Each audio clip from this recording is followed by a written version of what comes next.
Assalamualaikum warahmatullahi wabarakatuh. Pada kesempatan ini kita akan membahas materi pembelajaran mata pelajaran Al-Quran Hadis kelas 6 Madrasah Ibtidaiyah bab yang kelima, yaitu belajar surah Al-Duha.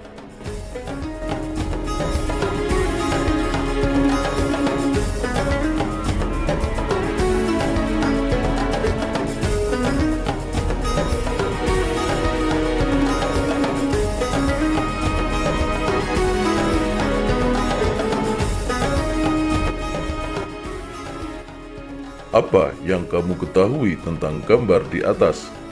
Apakah kalian pernah membaca surah Al-Duha? Apa yang kalian ketahui tentang surah Al-Duha? Mari kita belajar dan cari tahu tentang surah Al-Duha. Membaca surah Al-Duha. Ayo belajar membaca surah Al-Duha 1-11 dengan sungguh-sungguh. Sebelumnya kita awali dengan membaca basmalah. Bismillahirrahmanirrahim. Wadduha wal-laili idha saja ma wadda'aka rabbuka wa ma qala وَلَلْآخِرَةُ خَيْرٌ لَكَ مِنَ الْأُولَى وَلَسَوْفَ يُعْطِيكَ رَبُّكَ فَتَرْضَى أَلَمْ يَجِدْكَ يَتِيمًا فَآوَى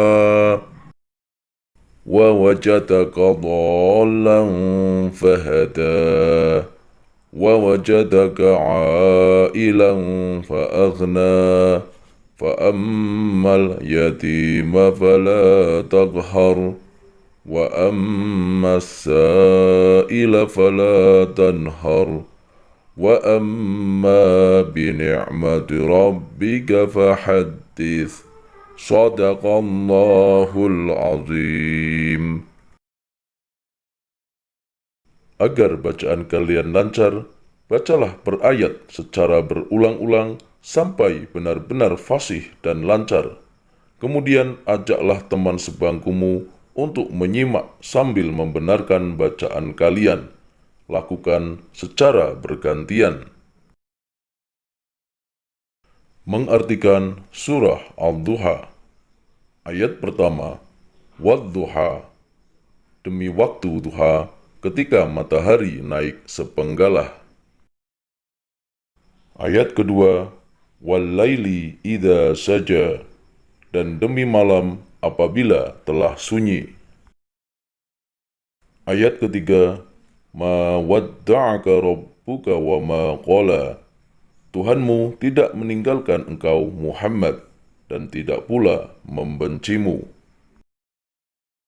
Ayat keempat, Walal akhiratu khairul laka minal ula, dan sungguh yang kemudian itu lebih baik bagimu daripada yang permulaan. Ayat kelima, Walasawfa yu'tika rabbuka fatardha, dan sungguh kelak Tuhanmu pasti memberikan karunia-Nya kepadamu sehingga engkau menjadi puas. Ayat keenam, Alam yajidka yatiman fa'awa, bukankah dia mendapatimu sebagai seorang yatim, lalu dia melindungimu? Ayat ketujuh, Wawajadaka dhallan fahada, dan dia mendapatimu sebagai seorang yang bingung, lalu dia memberikan petunjuk. Ayat ke-8, Wawajadaka ailan fa'aghna, dan dia mendapatimu sebagai seorang yang kekurangan, lalu dia memberikan kecukupan. Ayat ke-9, Fa'ammal yatima fala taqhar, maka terhadap anak yatim janganlah engkau berlaku sewenang-wenang. Ayat ke-10, Wa ammas sa'ila fala tanhar, dan terhadap orang yang meminta-minta janganlah engkau menghardiknya. Ayat ke-11, wa amma bi ni'mati rabbika fahaddits, dan terhadap nikmat Tuhanmu hendaklah engkau nyatakan dengan bersyukur. Memahami isi kandungan surah Al-Duha. Surah Al-Duha adalah surah yang ke-93, yaitu setelah surah Al-Lail dan sebelum surah Asy-Syarh atau Al-Insyirah, termasuk golongan surah Makkiyah, terdiri dari 11 ayat. Nama Al-Duha diambil dari ayat pertama yang artinya ketika matahari naik sepenggalah. Turunnya surah Al-Duha ini merupakan berita yang sangat menggembirakan bagi Nabi Muhammad SAW yang sebelumnya dirundung duka. Menurut hadis yang diriwayatkan oleh Imam Bukhari dan Imam Muslim, serta selain keduanya, bahwa Jundub telah menceritakan Rasulullah SAW sakit sampai tidak bisa bangun untuk melaksanakan sholat tahajud selama 2 atau 3 malam.